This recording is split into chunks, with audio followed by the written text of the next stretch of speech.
The temperature had dropped to -15 degrees when Marcus Johnson saw the headlights cutting through the blizzard like desperate knives seeking warmth.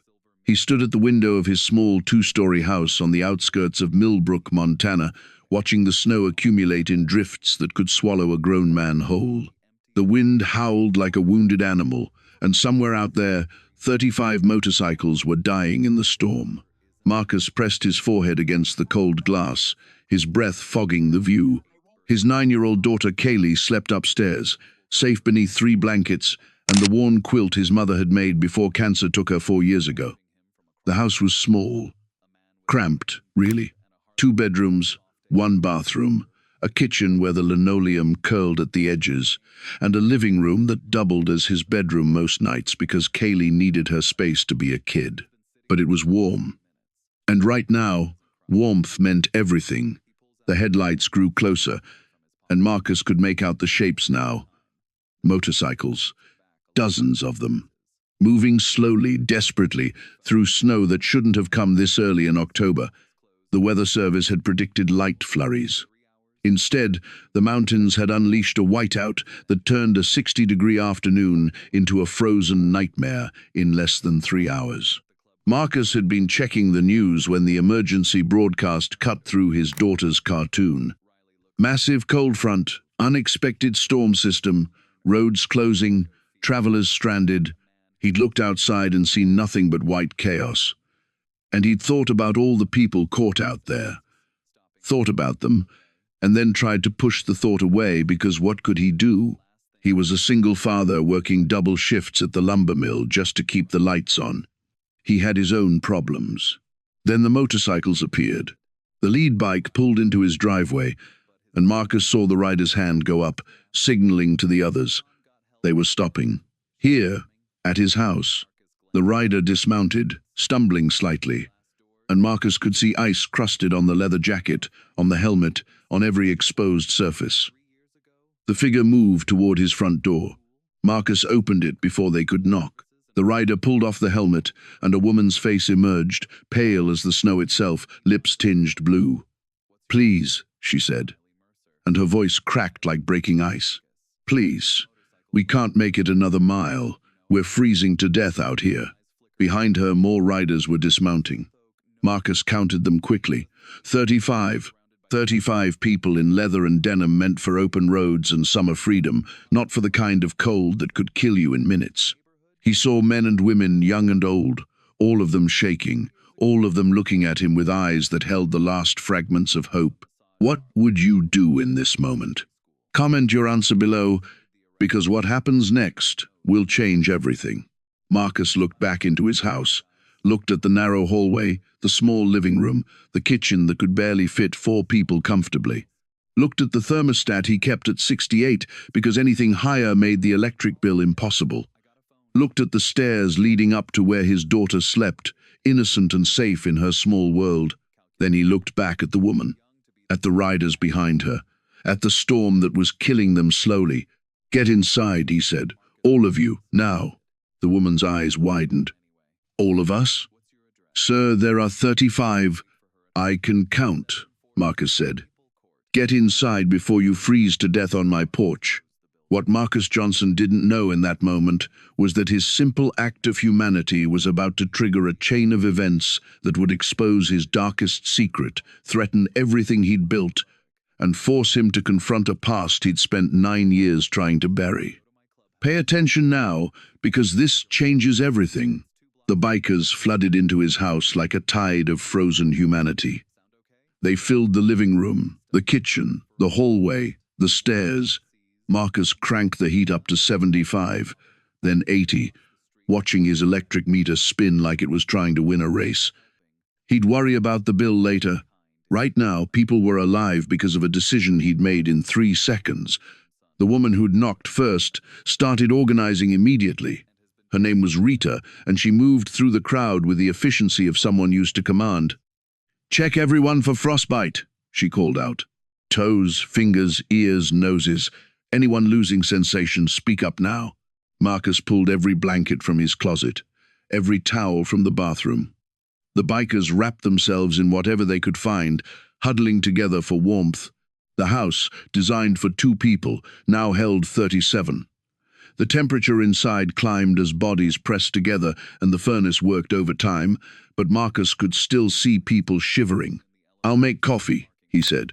"And soup. I have soup." He had 3 cans of soup. Chicken noodle. It would have to do. In the kitchen, Marcus worked quickly, boiling water, brewing coffee in the ancient machine that sputtered and hissed. Rita joined him, her color returning slowly to her face. "I'm Rita Castellano," she said. "We're the Iron Valley Riders. We were heading back from a charity run in Bozeman when the storm hit." "Marcus Johnson," he replied, stirring the soup that couldn't possibly feed 35 people. "This is my home." "You have a family?" Rita glanced around. "A daughter. She's 9. Upstairs sleeping." Rita's expression softened. "You just let 35 strangers into your home with your daughter upstairs. That's either really brave or really stupid." "Maybe both," Marcus admitted. "But I couldn't let you die out there." He didn't say the rest. Didn't say that 9 years ago someone had given him a chance when he needed it most. Didn't say that he knew what it felt like to be desperate and cold and needing help. Didn't say that his whole life was built on someone else's kindness, and paying it forward was the only way he could sleep at night. The soup was ready. 3 cans divided among 35 people meant everyone got about a tablespoon. It was pathetic. But when Marcus started ladling it into every cup, bowl, and container he could find, the bikers accepted it like he was serving them a feast. They wrapped their frozen hands around the warm containers and sipped slowly, making it last. The coffee went faster. Marcus brewed pot after pot until he ran out of grounds. Then he started boiling water for tea. Then he just boiled water, and people drank it hot because heat was what mattered. Around midnight, Kaylee appeared at the top of the stairs, rubbing her eyes. "Daddy?" Her voice was small and confused. "Why are there people in our house?" Every eye turned to her. 35 strangers looking at his daughter, and Marcus felt his protective instincts surge like electricity through his veins. But Rita was already moving, her voice gentle. "Hey there, sweetheart. We got caught in the storm. Your daddy's letting us stay warm. Is that okay with you?" Kaylee looked at her father. Marcus climbed the stairs and knelt beside her, pulling her into a hug. "They need help, baby girl," he whispered. "Just for tonight. They'll be gone in the morning." Kaylee studied the faces below, then nodded slowly. "Okay. But Daddy, they look really cold." "They're getting warmer," Marcus assured her. "I have extra blankets in my room," Kaylee said. "From when I make forts, they can have those." Marcus felt something crack in his chest. His daughter offering her blankets to strangers. 9 years old and already understanding what it meant to help people. He kissed her forehead. "That's really kind, Kay. But you keep your blankets. These folks will be okay." But one of the bikers, a large man with a gray beard crusted with ice, spoke up from below. "Young lady, if you've got spare blankets, we'd be honored to use them. Only if you're sure, though." Kaylee disappeared into her room and emerged with an armful of colorful blankets covered in cartoon characters and sparkles. She descended the stairs carefully and started handing them out. The bikers accepted them with quiet thank yous, and Marcus watched his daughter move among these leather-clad strangers like she was distributing treasure. Watch till the end, because what happens next will test everything Marcus has built. By 2 in the morning, the storm had intensified. The wind battered the house, making the walls creak and groan. Snow piled against the windows, cutting off the view of anything beyond. The power flickered twice, and Marcus held his breath both times, knowing that if the electricity died, the furnace died with it. But it held. The bikers settled into whatever space they could find. Some sat shoulder to shoulder on the floor. Others leaned against walls. A few managed to stretch out in the hallway. Marcus gave up his couch to an elderly woman who couldn't stop shaking even after 2 hours inside. Her name was Dorothy, and she kept thanking him in a whisper, over and over, until he told her to please save her strength. Rita found him in the kitchen around 3 in the morning. He was taking inventory of what food he had left, 2 boxes of cereal, half a loaf of bread, 6 eggs, some cheese that was probably past its prime. He'd need to feed people in the morning, and what he had wouldn't come close to enough. "We'll leave at first light," Rita said quietly. "I promise. We're not here to drain you dry." Marcus shook his head. "Storm's not stopping at first light. Weather service says it'll go until noon at least. Then we'll leave at noon. Roads won't be clear. Then we'll dig our way out if we have to." Rita leaned against the counter, exhaustion written in every line of her face. "Why did you do this? Really? You don't know us. We could be anyone." Marcus was quiet for a long moment. "9 years ago, I was in a bad place," he finally said. "Someone helped me when they didn't have to. Changed my whole life. I guess I'm just doing what was done for me." What kind of bad place? And there it was. The question Marcus knew would come eventually, the question he'd spent 9 years avoiding, the question that could destroy everything if he answered honestly. He looked at Rita, at her weathered face and sharp eyes, and he made a choice. "The kind where you hit bottom and think you'll never climb out," he said carefully. "The kind where you've made mistakes and you're trying to build something better." Rita nodded slowly. "We've all got those places. The people out there, some of them are running from their own versions of rock bottom. That's why we ride, why we stick together." But Marcus didn't tell her the full truth. Didn't tell her about the 3 years he'd spent behind bars for a crime he didn't commit but couldn't prove his innocence of. Didn't tell her about the false accusation, the rushed trial, the public defender who barely fought for him. Didn't tell her about emerging from prison to find his world destroyed, his reputation shattered, his future impossible. Didn't tell her that the only reason he had Kaylee at all was because her mother had died in childbirth during his 2nd year inside, and the state had given him custody after his release, despite his record because there was no one else. Didn't tell her that every day he lived in fear that someone would dig deep enough, look hard enough, and decide that an ex-con wasn't fit to raise a child. He kept all of that locked away, buried beneath the surface of the ordinary life he'd built through sheer force of will. By dawn, the storm had reached its peak. The world outside had vanished into white chaos. Marcus moved through his house checking on people, offering what comfort he could. Most of them were sleeping now, exhausted from the ordeal of nearly freezing to death. Some were awake, talking quietly among themselves. A younger man, maybe 25, caught Marcus's attention. He sat alone in a corner, his hands wrapped around an empty coffee mug, his eyes distant. There was something familiar in that expression, something Marcus recognized from his own mirror on the bad days. "You okay?" Marcus asked quietly. The young man looked up. "Yeah, fine.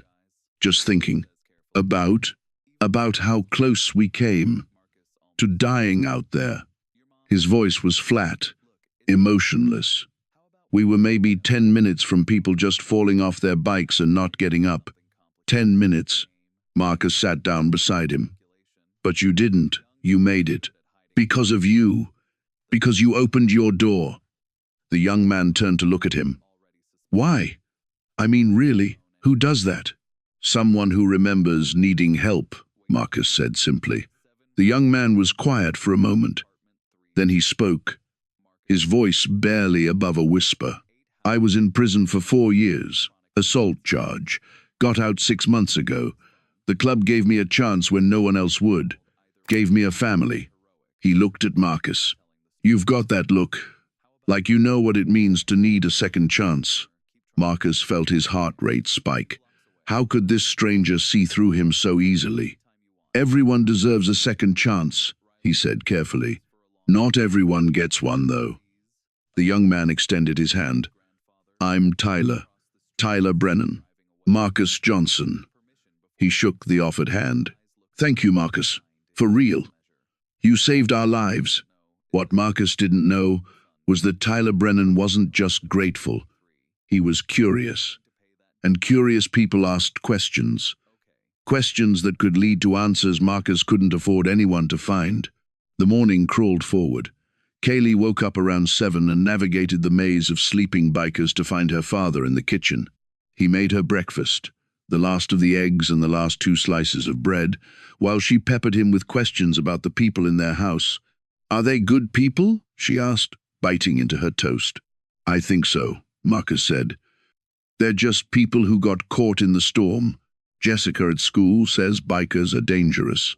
Jessica at school doesn't know everything. These people needed help, and we helped them. That's what matters." Kaylee considered this, swinging her legs under the table. "I like helping people. It makes me feel good inside." Marcus kissed the top of her head. "Me too, baby girl.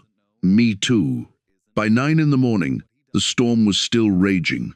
The power flickered again, longer this time, and Marcus heard the collective intake of breath from the people crowded into his home. But the lights came back on, and the furnace kept running, and everyone kept surviving. Rita organized the bikers, getting them to rotate positions so everyone got a chance to sit, to stretch, to use the single bathroom. They were respectful, careful not to break anything, conscious of being guests in a stranger's home. Marcus appreciated that more than they knew. Around 10, a man named Gunnar approached Marcus. He was massive, 6'5" at least, with arms covered in tattoos and a face that had seen its share of fights. But his voice was gentle when he spoke. "My wife Dorothy, the one on your couch. She has a heart condition. She needs her medication. We left it on the bikes when we came in. Thought we'd only be here a few minutes, but the bikes are buried now. Completely covered." Marcus looked out the window at the wall of white. "We'll dig them out," he said. "Which bike?" "The red and black one. Third from the right in the line." "But man, you don't have to." "Yes, I do. Where's the medication?" "Saddlebag on the right side. Black leather bag inside." Marcus grabbed his coat, his gloves, his boots. Rita tried to stop him. "You'll freeze out there. Let one of us. It's my property. I know the layout. I'll be faster." He looked at Gunnar. "Keep everyone inside and warm. I'll be back in 10 minutes." He opened the door, and the storm tried to tear it from his hands. The cold hit him like a physical blow, stealing his breath, making his eyes water instantly. Marcus pushed forward into the white nightmare, counting steps because he couldn't see more than 2 feet ahead. The motorcycles were buried under nearly 3 feet of snow. Marcus started digging with his gloved hands, finding the red and black bike, clearing the saddlebag. His fingers were going numb even through the gloves. His face felt like it was being cut by thousands of tiny knives, but he kept digging until he found the leather bag, grabbed it, and turned back toward the house. That's when he lost his bearings. The white consumed everything. The house, his footprints, any sense of direction. Marcus spun in a circle, panic rising in his chest. He was maybe 30 feet from his front door, and he couldn't see it. Couldn't see anything. The cold was already seeping through his coat, through his clothes, reaching for his core. He was going to die in his own front yard. Then he heard voices. Shouting. Multiple voices calling his name. He followed the sound, stumbling through snow that grabbed at his legs. And suddenly, hands were on him, pulling him forward, and he was through the door and back into warmth. 5 bikers had opened the door and stationed themselves in a human chain, calling to him, guiding him back. They'd risked themselves to save him, and Marcus realized that these strangers had become something more in the last few hours. They'd become people who cared whether he lived or died. "The medication," he gasped, holding up the leather bag. "For Dorothy." Gunnar took it with shaking hands. "You crazy fool, you could have died." "So could she," Marcus said simply. "This is where everything starts to shift. Keep watching." The storm began to break around 11 in the morning. The wind died first, then the snow slowed from a blinding curtain to scattered flurries. By noon, the sun was trying to break through the clouds, casting the world in strange, filtered light. The bikers began preparing to leave. They dug out their motorcycles, checking engines, clearing snow from exhausts and intakes. Marcus watched from the window as they worked with quiet efficiency, like a well-trained unit. Rita found him there. I need your address, she said, and your phone number. We want to send you money to cover what we cost you. The electric bill alone. No, Marcus said firmly. I didn't do this for money. Then let us do something. Anything. You saved 35 lives last night. You being alive is enough payment. Marcus turned to face her. Really? I don't need anything else. Rita studied him for a long moment. You're a good man, Marcus Johnson. Better than most. If you ever need anything, and I mean anything, you call the Iron Valley Riders. We take care of our own. And you're one of ours now. She pressed a card into his hand. Embossed leather with a phone number. I'm serious. Anything, anytime. By 1 in the afternoon, the motorcycles were running. The bikers gathered in Marcus's driveway, engines rumbling, the sound like distant thunder. They'd given back all of Kaylee's blankets, folded neatly. They'd cleaned up after themselves, leaving the house exactly as they'd found it. Dorothy came to Marcus with tears in her eyes. I would have died out there, she said, in the cold, alone. Instead, I slept on a warm couch in a safe house. Because of you. Tyler, the young ex-con, shook Marcus's hand. You're proof that good people exist. Don't let anyone tell you different. One by one, they thanked him. One by one, they rode away. The line of motorcycles disappearing down the snow-covered road like a departing army. Marcus and Kaylee stood on the porch watching them go. That was an adventure, Kaylee said. It really was. Marcus agreed. Can we do it again? Marcus laughed. Let's hope we don't have to. But as the last motorcycle disappeared from view, Marcus felt something settle in his chest. Pride, maybe. Or satisfaction. He'd done something good. Something that mattered. For one night, he'd been the person he wanted to be instead of the person his past said he was. He went back inside and looked at his electric meter. It had spun so much the numbers were almost a blur. His bill next month would be catastrophic, but he'd deal with it. Somehow, he always did. What Marcus Johnson didn't know was that the story had just begun, because 50 miles away, in the clubhouse of the Iron Valley Riders, Rita Castellano was making a phone call that would change everything.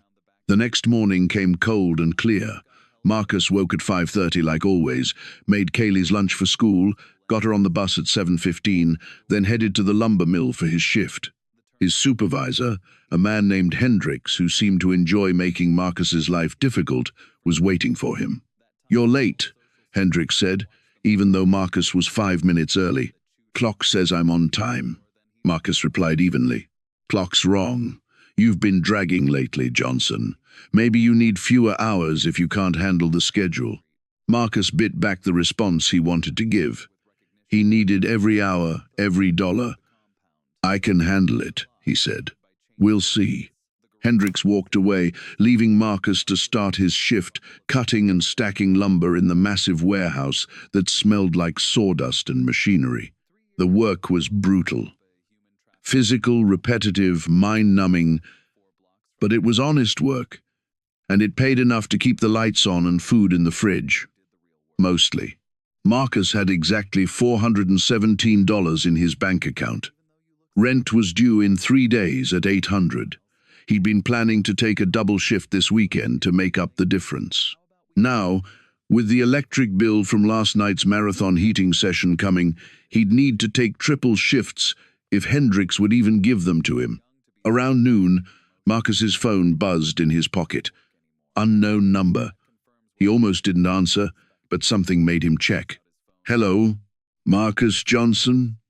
A woman's voice, professional, crisp, speaking. My name is Jennifer Walsh. I'm a reporter with the Montana Tribune. I'd like to speak with you about an incident involving 35 motorcyclists and a blizzard. Marcus's blood went cold. How did you get this number? The Iron Valley Riders told me about what you did. I'd like to do a story. Human interest piece. Good Samaritan saves bikers from freezing. Our readers would love it. No, Marcus said immediately. No story, no interview. Mr. Johnson, you're a hero. People should know. I'm not a hero. I'm just someone who opened his door. That's it. No story. He hung up before she could respond. His hands were shaking. A reporter. A news story. His name in the paper. Maybe his photo. People digging into who he was, what he'd done, where he'd been. The story would come out. The prison record, the accusation, the trial, everything. And then they'd take Kaylee away. Marcus leaned against a stack of lumber, fighting to control his breathing. He'd known this could happen. Known that doing something visible, something public, could expose him. But what choice had he had? Let 35 people freeze to death to protect his secret? No. He'd made the right call. He just had to hope it didn't destroy his life. The rest of his shift passed in a blur. Marcus worked mechanically, his mind spinning through worst-case scenarios. By the time he got home at 6, he was exhausted both physically and mentally. Kaylee was at the neighbor's house. Mrs. Chen watched her after school for $20 a week, money Marcus could barely afford, but had to spend because leaving a 9-year-old alone wasn't an option. He picked up Kaylee, thanked Mrs. Chen, and walked his daughter back home. "How was school?" he asked, the question automatic. "Good. We learned about weather systems. I told everyone about the blizzard and the bikers." Marcus's heart sank. "What did you tell them? About how they needed help, and you helped them? About how I gave them my blankets? About how you went outside to get medicine? What did your teacher say?" "She said you were really brave. She said helping people in need is important." Kaylee looked up at him with those wide, innocent eyes. "You are brave, Daddy. Everyone says so." Marcus forced a smile. "Come on, let's get dinner started." That night, after Kaylee was asleep, Marcus sat in his living room staring at Rita's card. The embossed leather felt heavy in his hand. He could call, could explain that he needed the story buried, needed his privacy protected. But how did you ask people not to thank you? How did you tell them that their gratitude could destroy your life? He didn't make the call. Instead, he went to bed and lay awake until 3 in the morning, listening to the house settle, waiting for disaster. It came at 7 the next morning. Marcus was making coffee when he heard the sound. Low at first, distant, like approaching thunder. Then louder, closer. The rumble of engines. Many engines. He went to the window, and his heart stopped. Motorcycles. Hundreds of them. More than hundreds. They filled his street, his driveway, the yards around his house. They kept coming, a flood of chrome and leather and rumbling power. Marcus counted quickly, his mind refusing to process what he was seeing. 500 motorcycles. No. More. 700. 1,000. 1,500 motorcycles had surrounded his house. Kaylee appeared at his shoulder. "Daddy? What's happening?" "I don't know," Marcus whispered. "I don't know." The engines cut off in waves, silence falling like a curtain. Riders dismounted. They filled every available space, standing shoulder to shoulder, all of them facing his house. Then Rita Castellano walked through the crowd. She climbed the steps to his porch and knocked on his door. Marcus opened it with shaking hands. Rita smiled. "Morning, Marcus. Hope we're not too early." "What is this?" Marcus's voice cracked. "What are you doing?" "Paying our respects. You saved 35 lives. Those 35 lives told their clubs. Those clubs told other clubs. Words spread through the entire biker community in Montana, Idaho, and Wyoming. Everyone wanted to meet the man who risked everything for strangers. "I can't." Marcus looked at the sea of people. "I can't handle this. This is too much." "We brought gifts," Rita continued, gesturing behind her. Bikers started coming forward, carrying boxes, bags, envelopes. Food, money for your electric bill, toys for your daughter. Everyone wanted to contribute. "No," Marcus said desperately. "No, I can't accept this. You don't understand. We understand you're a good man who needs help. Let us help you. The media. If they find out about this, already here." Rita pointed to 3 news vans parked at the end of the street. Cameras were filming. Reporters were talking into microphones. Marcus felt his world tilting, sliding away from him. "Please," he said, and he hated how broken his voice sounded. "Please, I need you to leave. I need all of this to stop." Rita's expression shifted to confusion. "Marcus, what's wrong? We're trying to honor you. You're destroying me." The words came out harsh, raw. "You're destroying everything I've built." He closed the door before she could respond, locked it, pulled Kaylee away from the window. His daughter looked frightened now, feeding off his panic. "Daddy, what's wrong? Why are all those people here?" "It's okay, baby. Everything's okay." But it wasn't. It wasn't okay at all. His phone started ringing. Unknown numbers, over and over. Marcus turned it off, went to every window and closed the blinds. Sat in his dark living room with his daughter and waited for his life to end. Because it was ending. He could feel it. The reporters outside were already digging, already asking questions, already searching for the story behind the story, and they'd find it. They always did. Watch what happens next, because the truth is about to surface. For 2 hours, Marcus sat in his dark house, while 1,500 bikers waited outside. Kaylee eventually went upstairs to her room, confused and scared. Marcus stayed on the couch, his head in his hands, trying to figure out what to do. A knock came at the door. Softer this time. "Marcus, it's Rita. Please, just talk to me." He didn't answer. "Marcus, I don't know what we did wrong, but whatever it is, we can fix it. Just open the door." Silence. "Fine. We'll wait. We've got nowhere else to be." And they did wait. Marcus watched through a crack in the blinds as the bikers settled in. They didn't leave. They didn't start their engines.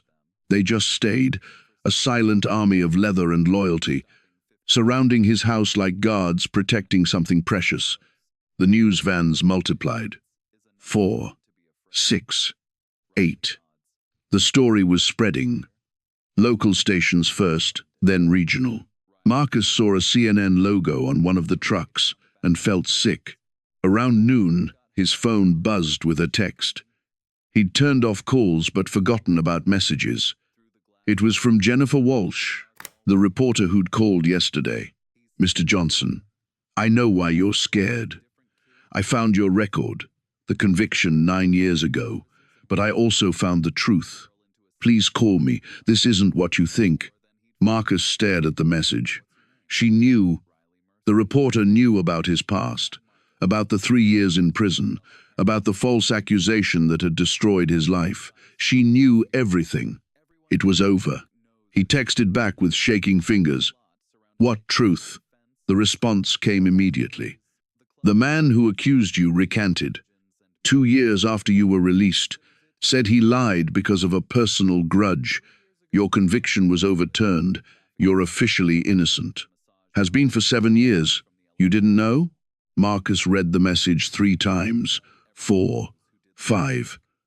The words didn't make sense, couldn't make sense. He'd been convicted of assault, sent to prison, released with a felony record that followed him everywhere. He'd spent 9 years believing he was guilty in the eyes of the law, even though he'd been innocent in truth. "That's not possible," he texted back. "I would have been notified. Check your records." Case number 2015CR8843.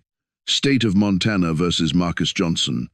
Conviction overturned in 2019 due to false testimony. You were supposed to receive notification by mail. Did you move? Marcus thought back. He'd moved 4 times in the first 2 years after release, always chasing cheaper rent, always running from his past. Mail could have easily been lost, could have gone to an old address and never been forwarded. "You're saying I'm not a felon?" he typed. "You're not a felon. You're an innocent man who spent 3 years in prison for a crime you didn't commit. That's the story I want to tell." Marcus stood up, walked to his small desk in the corner of the living room. He dug through files he hadn't looked at in years, birth certificates, social security cards, lease agreements. And there, at the bottom, his case paperwork. He pulled it out with trembling hands. He'd never checked on it after release. Never thought to. The conviction was real to him. permanent, unchangeable. Why would he check? But now he booted up his ancient laptop and searched for Montana court records, typed in his case number, waited for the page to load with agonizing slowness. And there it was. Case status: overturned. Date: the 15th of November 2019. Reason: false testimony by primary witness. Defendant's conviction vacated. Record expunged. Marcus Johnson had been legally innocent for 7 years and never knew it. He sat down hard, his legs giving out. All this time, all these years of fear, of hiding, of keeping his head down and avoiding attention, of living like a criminal when he wasn't one, of nearly losing Kaylee because he thought the system still saw him as a felon. Gone. All of it. Erased. The knock came again. Marcus? Please. Whatever's wrong, let us help. Marcus walked to the door and opened it. Rita stood there, concern etched deep in her weathered face. Behind her, 1,500 bikers waited in silence. I thought I was a convicted felon, Marcus said, his voice hollow. I thought helping you would expose me, would cost me my daughter, would destroy everything I'd built. Rita's eyes widened. What? I was falsely convicted 9 years ago, sent to prison, released after 3 years. I've been living like a criminal ever since, trying to stay invisible. When you showed up with all these people, with the cameras, I thought my life was over. He laughed, but it was a broken sound. Turns out I was innocent this whole time. The conviction was overturned 7 years ago. I just never knew. Rita stepped forward and pulled him into a hug. Marcus stiffened, then slowly relaxed into it. He couldn't remember the last time someone had hugged him besides Kaylee. You're free, Rita whispered. You've been free. I've been free, Marcus repeated, testing the words. They felt foreign, impossible, real. Rita pulled back and turned to the assembled crowd. She raised her voice, projecting it across the sea of bikers. This man saved 35 of us from freezing to death. He did it while believing it could destroy his life. He sacrificed everything for strangers. Who here thinks that deserves respect? The roar that went up was deafening. 1,500 voices shouting, applauding, engines revving. The sound shook the windows of Marcus's house. Who here thinks we owe him everything we can give? The roar intensified. Bikers started chanting his name. Marcus! Marcus! Marcus! Tears streamed down Marcus's face. He couldn't stop them. Didn't try. Kaylee appeared at his side, slipping her small hand into his. Daddy, why are you crying? Because I'm happy, baby girl. For the first time in a long time, I'm happy. But here's what none of them knew yet. The story was just beginning. Because one of the reporters filming this moment recognized Marcus from his trial 9 years ago. Recognized the young man who'd been convicted on false testimony. And that reporter knew that the man who'd lied, who'd destroyed Marcus's life with his false accusation, was now a state senator. The truth was about to become a firestorm. Jennifer Walsh approached carefully, her camera operator hanging back. Mr. Johnson, I'm the reporter who texted you. Can we talk? Marcus wiped his eyes. What do you want? The man who accused you falsely. His name was Thomas Brennan. He's now Senator Thomas Brennan, representing District 7. He built his political career on being tough on crime, but his career started with a lie that sent you to prison. The world tilted again. What? He recanted in 2019, but quietly. It was buried in court documents that no one paid attention to. He never publicly acknowledged what he did to you. Never apologized. Just kept climbing the political ladder while you struggled. Marcus felt rage building in his chest, hot and sharp and overwhelming. Why are you telling me this? Because the world needs to know. You're the hero who saved 35 people. He's the politician who destroyed an innocent man's life and never faced consequences. That's the real story. I don't want revenge, Marcus said quietly. I just want to live my life. But don't you want justice? Jennifer pressed. Don't you want people to know what he did? Tyler Brennan pushed through the crowd, the young biker who'd talked to Marcus during the storm. He looked pale, sick. Did she say Thomas Brennan? He asked. Yes, Jennifer replied. State Senator Thomas Brennan. Tyler turned to Marcus. That's my father. The silence that fell was absolute. Even the distant traffic seemed to stop. Your father? Marcus repeated. My father, who I haven't spoken to in 6 years, who disowned me when I went to prison, who told me I'd disgraced the family name. Tyler's voice shook. My father did this to you? Marcus didn't know what to say. Tyler looked at the crowd, at Rita, at Jennifer Walsh with her camera. Then you tell the story, he said. You tell everyone what kind of man Thomas Brennan really is. Because I'll testify. I'll tell them about the kind of father he was, the kind of man who'd lie to destroy someone's life. Tyler, Marcus started. No. You saved my life. Let me help save yours. Let me help give you real justice. Jennifer's eyes gleamed with the hunger of a journalist who'd just found the story of her career. If we go public with this, it gets big. National news big, senator exposed for false accusation. Innocent man discovers he was exonerated years too late. The biker community rallying around him. This is front-page material. Marcus looked at the 1,500 people surrounding his house. At Rita, who'd organized this show of support. At Tyler, who was offering to turn against his own father. At the cameras already filming, already broadcasting his moment of revelation to thousands of viewers. He thought about the 9 years he'd spent in shadows. The fear that had controlled every decision. The missed opportunities because he believed he was branded forever. The nights lying awake, wondering if today would be the day they took Kaylee away. Do it, he said. Tell the story. What Marcus didn't know was that Senator Thomas Brennan was watching the news at that very moment, watching the coverage of 1,500 bikers surrounding a small house in Millbrook, and recognizing the name Marcus Johnson, and the senator was already making calls, already trying to bury the story before it could destroy him. The war was just beginning. Jennifer Walsh worked fast. Within hours, her story was drafted, fact-checked, and ready to publish. She'd interviewed Marcus, Rita, Tyler, and a dozen other bikers. She'd pulled court records showing the overturned conviction. She'd contacted Senator Brennan's office for comment. The senator's response came through his press secretary. Senator Brennan deeply regrets any past errors in judgment. He has always supported the justice system and respects the court's decision to overturn Mr. Johnson's conviction.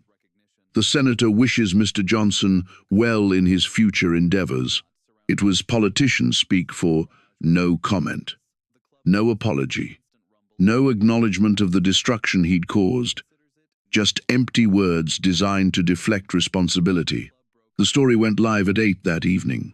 Montana Tribune's website published it first, but within an hour it had been picked up by the Associated Press.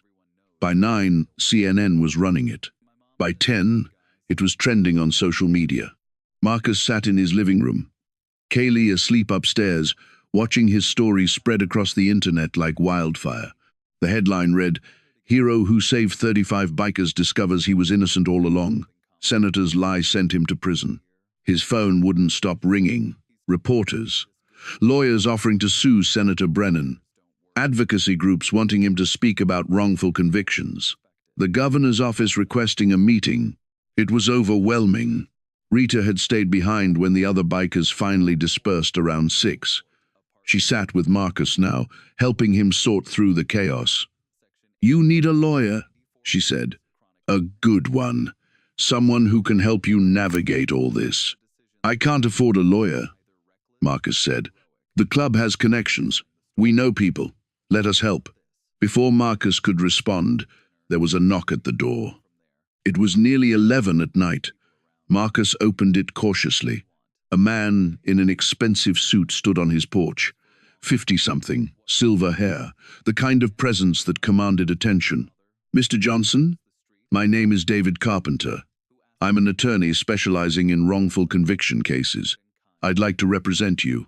pro bono. Why? Marcus asked suspiciously. Because I've spent 20 years fighting cases like yours, cases where the system failed and innocent people paid the price. Your story deserves to be heard, and Senator Brennan deserves to face consequences. Let me help you. Marcus looked at Rita. She shrugged. Your call. Come in, Marcus said. David Carpenter sat at Marcus's small kitchen table and laid out the situation with brutal clarity. Senator Brennan is vulnerable. His political career is built on being tough on crime, but he's the one who committed a crime, filing a false report, perjury. Even though the statute of limitations has passed for criminal charges, we can pursue civil action. Wrongful imprisonment, defamation, intentional infliction of emotional distress. We can make him pay. I don't want his money, Marcus said. Then what do you want? Marcus thought about it. What did he want? An apology? It would be meaningless coming from a man like Brennan. Revenge? It wouldn't give him back the 9 years he'd lost. I want him to tell the truth, Marcus finally said, publicly. I want him to admit what he did and face whatever consequences come from that. I want other people who might be in my situation to know they should check their records, fight back, not give up. David nodded slowly. We can do that, but it's going to get ugly. He's going to fight. He has money, power, connections. He'll try to discredit you, dig up anything he can use against you. Let him try, Marcus said. I've got nothing to hide. Not anymore. Over the next 3 days, the story exploded into a national conversation. News outlets ran with different angles. Some focused on Marcus's heroism, others on Senator Brennan's hypocrisy, still others on the broader issue of wrongful convictions and how many people might not know they'd been exonerated. Support poured in from unexpected places. The Innocence Project contacted Marcus, offering resources. A GoFundMe appeared, started by the Iron Valley Riders, to help with his bills and legal fees. It raised $40,000 in the first 24 hours. Senator Brennan held a press conference on the third day.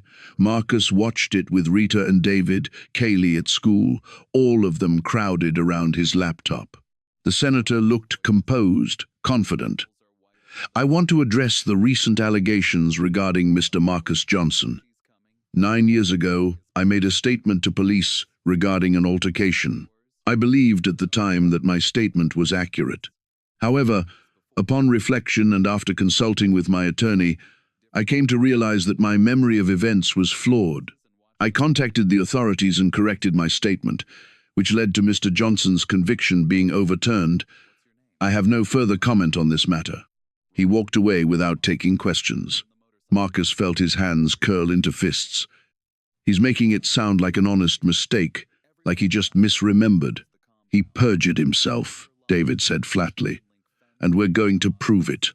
But proving it would require the original court records, the transcripts of Brennan's testimony, the investigation notes, everything that might show whether his lies were intentional or accidental. David started filing motions, requesting documents, building the case. But Senator Brennan's lawyers fought every request, claiming privilege, arguing irrelevance, burying them in paperwork. Meanwhile, Marcus tried to return to normal life. He went back to work at the lumber mill, but Hendricks had seen the news, had seen Marcus on CNN. And instead of being supportive, Hendricks became hostile.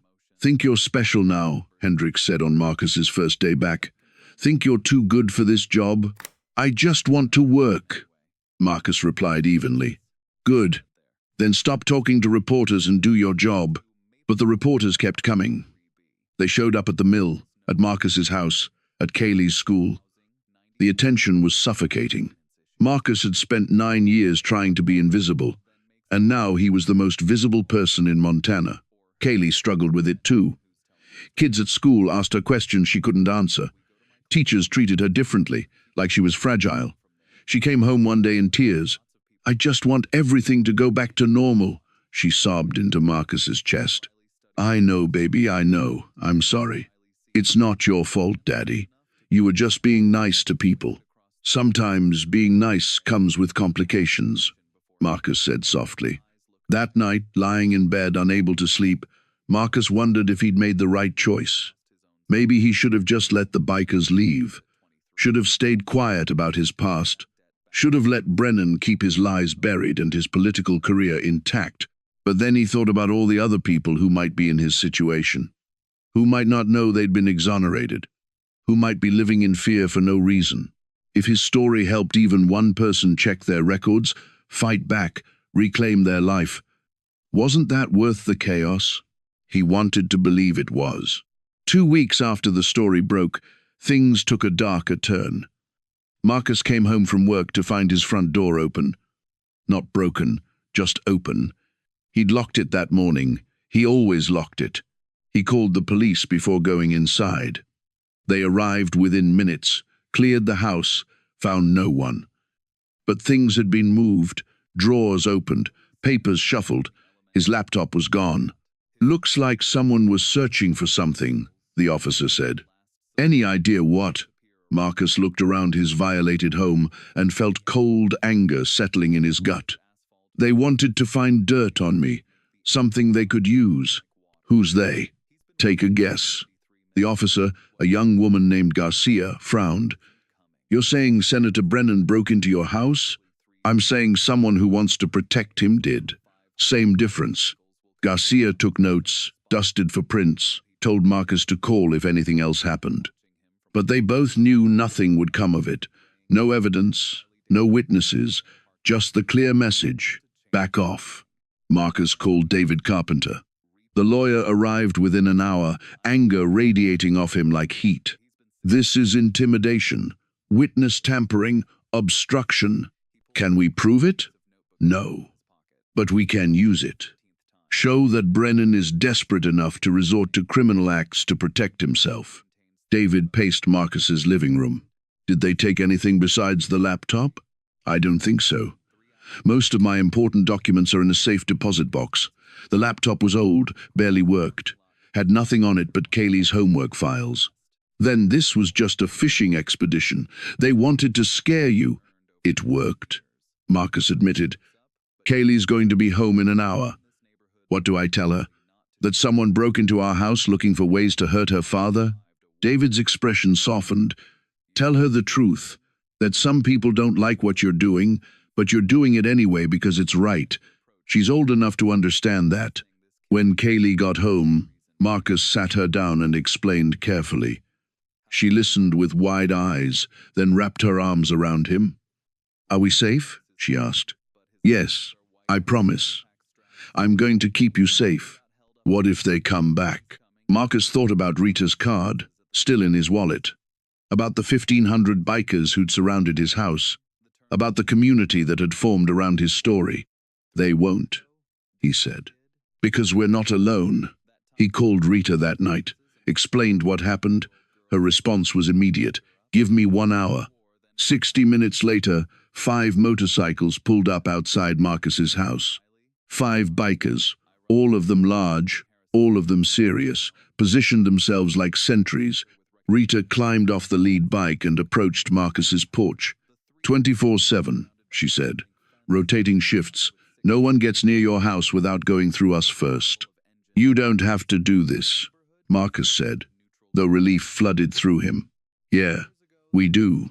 You're family now. We protect family. And they did. For the next 2 weeks, bikers maintained a constant presence outside Marcus's house. They didn't intrude, didn't bother him or Kaylee, just stayed visible and watchful. The message was clear. Marcus Johnson was under the protection of the biker community, and anyone who wanted to hurt him would have to go through them first.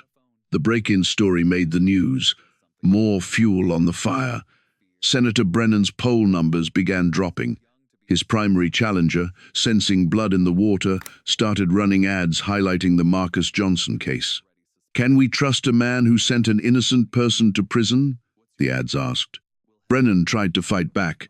His campaign released a statement questioning Marcus's character, bringing up his employment history, his financial struggles. They painted him as someone looking for a payout, exploiting a tragedy for personal gain. It backfired spectacularly. The biker community erupted, not just in Montana, but across the entire country. Motorcycle clubs from California to Maine issued statements supporting Marcus. Ride organizers planned a massive convergence on the state capitol. The hashtag Justice for Marcus trended for 3 days straight. And then Tyler Brennan dropped a bomb. He held his own press conference. Standing beside Marcus and David Carpenter, cameras from every major network filming. "My father, Senator Thomas Brennan, is a liar and a coward," Tyler began, his voice steady despite the tremor in his hands. "I'm here to tell you exactly what kind of man he is." Tyler described growing up in the Brennan household. The verbal abuse, the impossible standards, the way his father manipulated situations to make himself look good. "When I was 21, I got into a bar fight defending a friend. I was arrested. My father had the charges enhanced, made sure I served the maximum sentence because he said I needed to learn what real consequences felt like. He used his own son to prove how tough on crime he was." The reporters hung on every word. "Marcus Johnson is a better man than my father will ever be. Marcus opened his home to strangers in a storm. My father destroyed a stranger's life to cover his own mistakes. That's the difference between a hero and a villain." After Tyler finished, Marcus spoke. He kept it simple, direct. "I don't want revenge. I don't want Senator Brennan's career. I just want him to admit the truth, to say, publicly and clearly, that he lied, that his lie sent an innocent man to prison, and to apologize, not to me necessarily, but to everyone who's been wrongfully convicted, to everyone failed by a system that's supposed to protect them." The press conference ended, but the impact was just beginning. Senator Brennan's office went silent for 48 hours. No statements, no responses, just eerie quiet. Political analysts speculated that he was considering resignation. His biggest donors started distancing themselves. His primary challenger surged 15 points ahead in polls. Then, on a Thursday afternoon, Senator Brennan requested a meeting with Marcus. David Carpenter advised against it. "This is a trap. He wants to intimidate you in person or get you to say something he can use against you." But Marcus disagreed. "This is what I asked for. A chance for him to tell the truth. I have to give him that opportunity." They met in a neutral location, a conference room at a hotel in Helena. Senator Brennan arrived with his lawyers. Marcus came with David and Rita. The two men sat across from each other, years of pain and lies between them. Brennan spoke first. His voice was tired, defeated. "Mr. Johnson, I owe you an apology." "You owe me more than that," Marcus replied.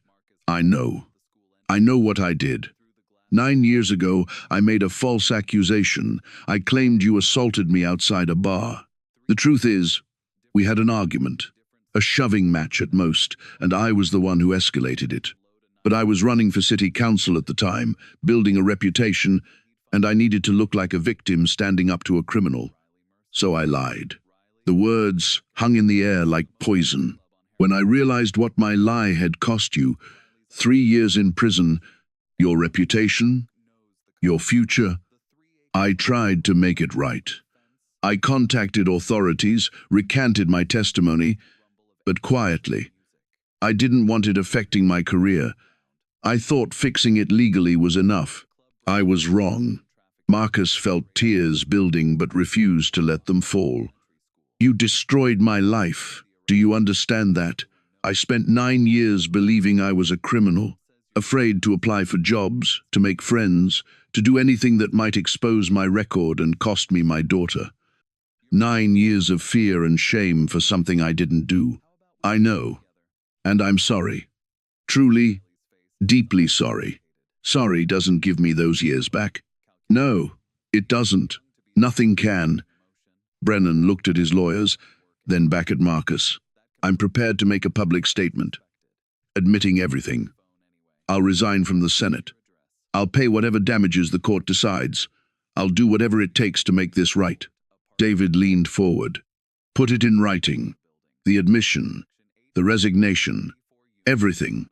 We want it formalized before you leave this room. One of Brennan's lawyers started to protest, but the senator held up a hand. Do it, he said. Give them everything they want. It took 2 hours to draft the agreement. Senator Thomas Brennan would hold a press conference the next day. He would admit, without qualification or excuse, that he had falsely accused Marcus Johnson, committed perjury, and allowed an innocent man to suffer for his lies. He would resign from the Senate effective immediately. He would pay Marcus $1 million in damages, and he would establish a foundation to help other wrongful conviction victims. Marcus signed the agreement with shaking hands. Brennan signed it with tears in his eyes. Why now? Marcus asked as they prepared to leave. Why finally tell the truth? Brennan looked at him with hollow eyes. Because my son was right. You're a better man than I am. You saved lives while I destroyed one. I can't live with that anymore. Maybe admitting it, facing consequences, is the only way I can live with myself. The press conference the next day was brief and brutal. Senator Brennan admitted everything, took full responsibility, apologized to Marcus, to the people of Montana, to everyone who'd trusted him.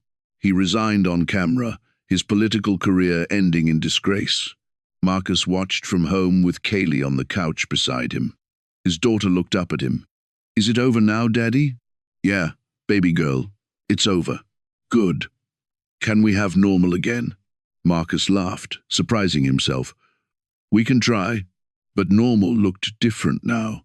Marcus Johnson was no longer invisible. He was a symbol of wrongful conviction, of second chances, of ordinary people doing extraordinary things. The GoFundMe had raised over $200,000. Legal organizations wanted him to speak at conferences. Advocacy groups asked him to join boards. And the biker community had permanently adopted him. Rita and the Iron Valley Riders made him an honorary member. Other clubs followed suit. Marcus Johnson, the single father from Millbrook, who'd opened his door in a storm, was now protected by a nationwide network of thousands. The money from Brennan, plus the GoFundMe donations, meant Marcus could quit the lumber mill, could spend more time with Kaylee, could fix up his house, pay off his debts, build the stable life he'd always wanted. But more than the money, the legal victory, or the public vindication, what mattered most was the freedom. The real freedom. Not just from the false conviction, but from the fear that had controlled him for 9 years. Marcus Johnson was finally, truly free. 3 months after Senator Brennan's resignation, Marcus stood in front of a crowd of 200 people at a conference on criminal justice reform. He'd been invited to speak, to share his story, and he'd almost declined. Public speaking terrified him, but Rita had convinced him to do it, arguing that people needed to hear from someone who'd lived through the system's failures. So Marcus stood at the podium, notes in hand, and told his story from beginning to end. The false accusation, the trial, prison, release, 9 years of fear, the storm, the bikers, discovery of his exoneration, the fight for justice, everything. When he finished, the room erupted in applause. People stood, some were crying. A woman in the front row raised her hand. Mr. Johnson, what would you say to someone who's currently dealing with a wrongful conviction? Marcus thought carefully before answering. I'd say 3 things. First, check your records. Really check them.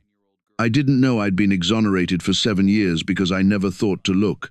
Don't assume the system will notify you of good news. Second, don't give up. Even when it feels impossible, even when you're exhausted and scared and ready to quit, keep fighting. You deserve justice. And third, accept help when it's offered.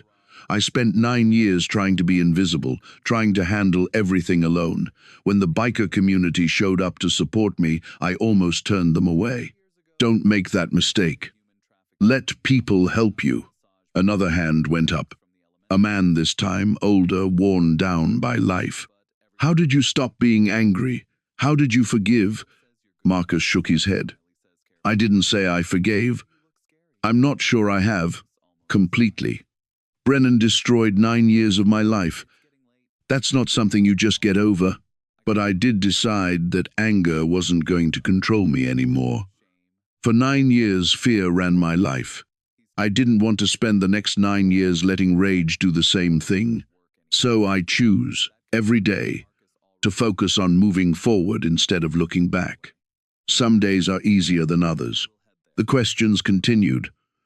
Marcus answered them as honestly as he could, drawing on his experience, his pain, his hard-won wisdom.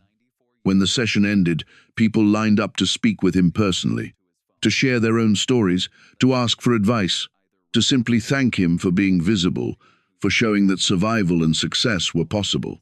That evening, Marcus returned to his hotel room exhausted but fulfilled. His phone buzzed with a text from Kaylee, staying with Mrs. Chen for the weekend. "How did it go, Daddy?" "Really good, baby girl. I'll tell you all about it when I get home. I'm proud of you." 3 simple words. But they meant everything. The next morning, Marcus flew home to Montana. Rita picked him up from the airport, her motorcycle rumbling in the pickup zone. "How's it feel to be a celebrity?" she teased. "Weird. Really weird." Marcus climbed on the back of the bike, something he'd learned to do in recent months. "I still don't feel like I deserve all this attention. You saved 35 lives and fought for justice against a corrupt politician. You deserve everything good that comes your way." They rode through Millbrook, the wind cold against Marcus's face, the world rushing past in a blur of color and sound.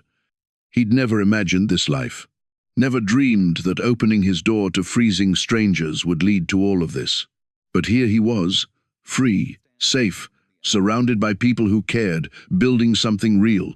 Rita dropped him at his house, now renovated with the settlement money.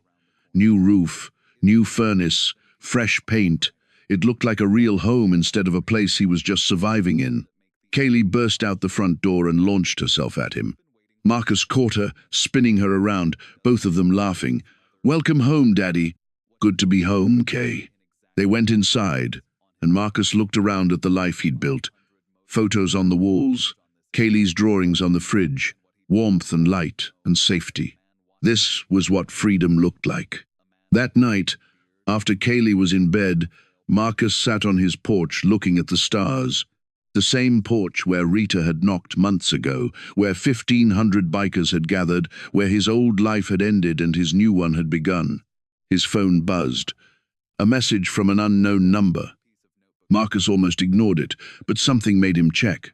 "Mr. Johnson, my name is Sarah Mitchell. I saw your speech yesterday. I was wrongfully convicted 6 years ago. I just checked my records like you said. My conviction was overturned 2 years ago. I never knew. I've been living like a criminal when I was innocent. Thank you for telling me to check. You saved my life." Marcus read the message 3 times, tears streaming down his face. This was why his story mattered. This was why going public, fighting back, refusing to stay invisible had been worth it. He responded, "I'm so glad you checked. I'm so glad you're free. If you need help navigating what comes next, reach out. You're not alone in this. Thank you. Truly." Marcus looked up at the stars again, thought about the night of the storm, about 35 freezing strangers, about a decision made in 3 seconds that changed everything. He'd opened his door to people who needed help. That simple act had exposed his past, forced him to confront his fears, led him to discover a truth that set him free, and ultimately allowed him to help others find their own freedom. The universe had a strange way of working sometimes. Over the following year, Marcus became deeply involved in criminal justice reform. He joined the board of 2 organizations working on wrongful convictions. He testified before the state legislature about notification requirements for overturned convictions. He helped draft legislation requiring states to actively contact people whose convictions had been vacated. The law passed. It was nicknamed Marcus's Law by the media, though Marcus tried to get them to call it something else. But the name stuck. He also started a non-profit with some of the settlement money. The Second Chance Foundation provided resources for people discovering they'd been wrongfully convicted: legal help, financial assistance, counseling, job placement, everything Marcus wished he'd had. Rita and the Iron Valley Riders became the foundation's biggest supporters. They organized annual charity rides raising hundreds of thousands of dollars. The biker community, often stereotyped and misunderstood, proved to be some of the most generous and loyal people Marcus had ever known. Tyler Brennan became Marcus's friend. Real friend, not just connected by their father's history. Tyler worked for the foundation, using his own experience with the justice system to help others. He'd severed all ties with his father, but that liberation had allowed him to build something new. Kaylee thrived. With financial stability, Marcus could provide things she'd never had before: music lessons, summer camps, a college fund that actually had money in it. She grew up watching her father help people, learning that strength meant using your pain to ease someone else's. Senator Brennan faded from public life. He kept his word about the settlement, about funding the foundation, about staying away from politics. Marcus heard he'd moved to a small town in Oregon, living quietly. Part of Marcus hoped Brennan found peace. A smaller part hoped he never did. 2 years after the storm, Marcus stood in his backyard at a gathering of nearly 100 people. Bikers, lawyers, wrongful conviction, exonerees, friends, neighbors. They were celebrating the second anniversary of the Second Chance Foundation and the passage of Marcus's law. Rita raised a beer. To Marcus Johnson, who opened his door in a storm and changed all our lives. To Marcus, the crowd echoed. Marcus raised his own drink, non-alcoholic, because he'd never developed a taste for beer even after all this. To everyone who helped me, who fought for me, who showed me that asking for help isn't weakness, it's wisdom. To second chances and new beginnings. They drank, they ate, they told stories. As the sun set and the evening turned cool, people started drifting away. Eventually, only Rita remained, helping Marcus clean up. "You ever regret it?" she asked, stuffing paper plates into a trash bag. Opening that door, Marcus thought about everything that had come from that moment. The chaos, the pain, the exposure, the fear, but also the freedom, the justice, the community, the purpose.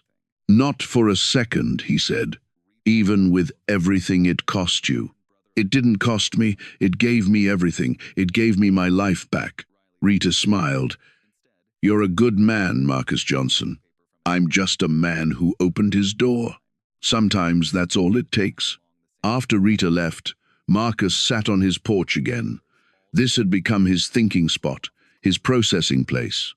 Kaylee joined him, now 11, and growing so fast it terrified him. "What are you thinking about, Daddy?" "About that night, the storm, the bikers, how different everything is now. Do you miss how it was before? When it was quiet?" Marcus considered the question honestly. Before, life had been small and scared and controlled by fear. Now it was large and sometimes overwhelming, but filled with purpose. "No," he decided. "I don't miss it. This is better. Harder sometimes, but better." "I think so too," Kaylee said. "I like meeting all the people you help. I like knowing we're making things better." "We are. Slowly, but we are." They sat in comfortable silence, father and daughter, watching the stars emerge. Somewhere out there, someone was checking their records because of Marcus's story. Someone was discovering they'd been exonerated. Someone was finding hope. That was worth everything. 5 years after the storm, Marcus received an invitation to speak at the United Nations on a panel about criminal justice reform. He almost laughed when he read it. The UN, the single father from Millbrook, Montana, speaking to diplomats and world leaders. Rita convinced him to accept. "You've come this far, might as well go all the way." So Marcus flew to New York, stood in that iconic building, and shared his story with representatives from 40 countries. He talked about wrongful conviction, about systematic failures, about the importance of second chances and restorative justice. When he finished, a delegate from South Africa approached him. Your story is powerful, Mr. Johnson. We have similar issues in our country. Would you consider consulting with our justice ministry? Marcus would. He did. Over the next few years, he traveled to 12 countries, helping governments reform their notification systems for overturned convictions. His small act of opening a door had rippled outward, touching lives across the globe. But no matter where he traveled or who he spoke to, Marcus always came home to Millbrook, to the house where it all began. To Kaylee, who was now graduating high school and planning to study criminal justice in college. To Rita and the bikers who'd become his truest family. 10 years after the storm, the Iron Valley Riders organized a commemoration ride. They traced the route they'd taken that frozen night, starting in Bozeman and ending at Marcus's house. Hundreds of bikers participated, including all 35 who'd been there that original night. When they arrived, Marcus and Kaylee stood on the porch waiting. The bikes lined up, engines rumbling, and then cut off in unison. Dorothy, now 82 but still riding, dismounted and approached with tears in her eyes. "I wouldn't be here without you," she said simply. "None of us would. And I wouldn't be here without all of you," Marcus replied. "You changed my life as much as I changed yours." They gathered in his yard, now large enough to accommodate the crowd thanks to purchasing the adjoining lot. People shared memories of that night, the cold, the fear, the moment Marcus opened his door. They talked about everything that had come after, the cascade of events triggered by one man's decision to help strangers. As evening fell, they built a bonfire. Marcus had obtained permits, wanting this to be perfect. They stood around the flames, warm and safe, and Rita proposed a toast. 10 years ago, 35 of us nearly froze to death in a freak blizzard. We were saved by a man who had every reason to stay hidden, to protect himself, to keep his door closed. But he didn't. He opened his door, opened his life, and in doing so freed himself and helped free hundreds of others. To Marcus Johnson, to second chances, to the family we choose. To family, everyone shouted. Marcus looked around at the faces illuminated by firelight. Tyler, who'd found redemption by turning against his father's lies. Rita, who'd become the sister he never had. Dorothy, alive and thriving at 82. All 35 of the original riders, plus hundreds more who'd been helped by the foundation, whose convictions had been checked because of his story, whose lives had been changed by the ripple effect of one kind act. Kaylee stood beside him, now 18 and beautiful and strong. She leaned her head on his shoulder. "I'm proud of who you are, Dad. I'm proud of who we are." Marcus corrected.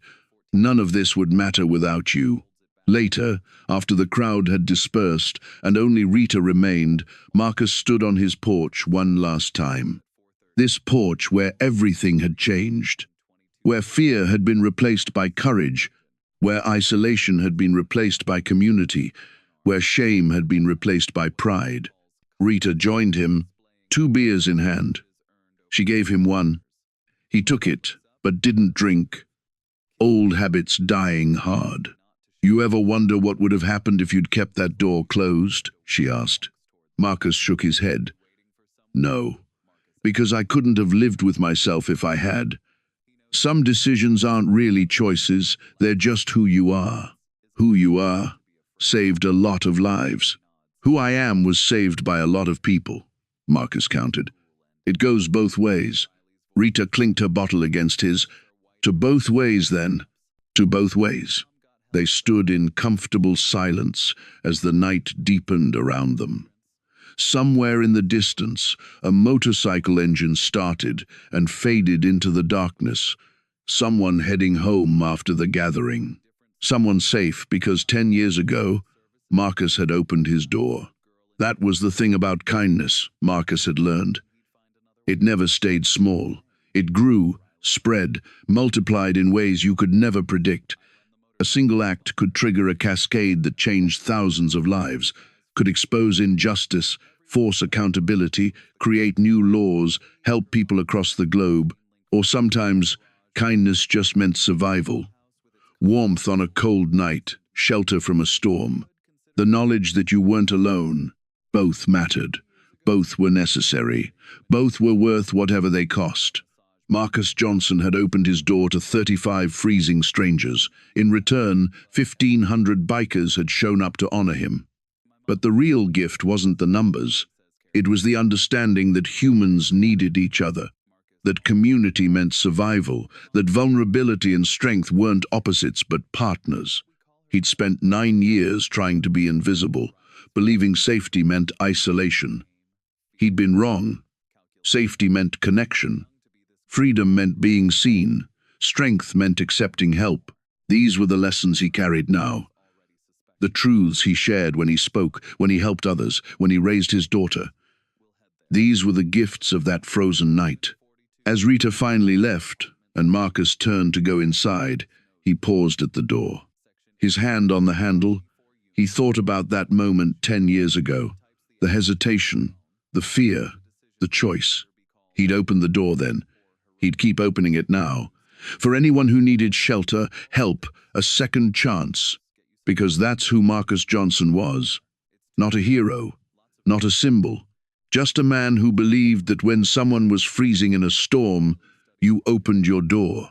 That's what his mother had taught him before cancer took her. That's what he was teaching Kaylee. That's what he hoped would ripple forward long after he was gone. Open the door. Help the stranger. Trust that kindness will come back to you, even if it takes years. Even if it costs everything. Even if it's terrifying. Open the door. Marcus stepped inside his warm house, closed the door behind him, and smiled. Tomorrow, he'd wake up and do it all again, help someone who needed it, fight for someone who'd been wronged, open his metaphorical door to whoever knocked. But tonight, he'd rest. He'd earned it. And outside, the Montana stars shone down on a small house in Millbrook, where 10 years ago, a single father had made a choice that changed everything. The house looked ordinary from the outside, just another home on a quiet street. But inside, warmth glowed. Inside, a man slept soundly, no longer haunted by fear or shame. Inside, a young woman dreamed of following her father's footsteps into justice work. Inside, the echo of 35 grateful voices still lingered, mixed with the rumble of 1,500 motorcycle engines. Inside, freedom lived, hard-won, precious, real. And the door, though closed now, stood ready to open again whenever someone needed it. Because that's what doors are for.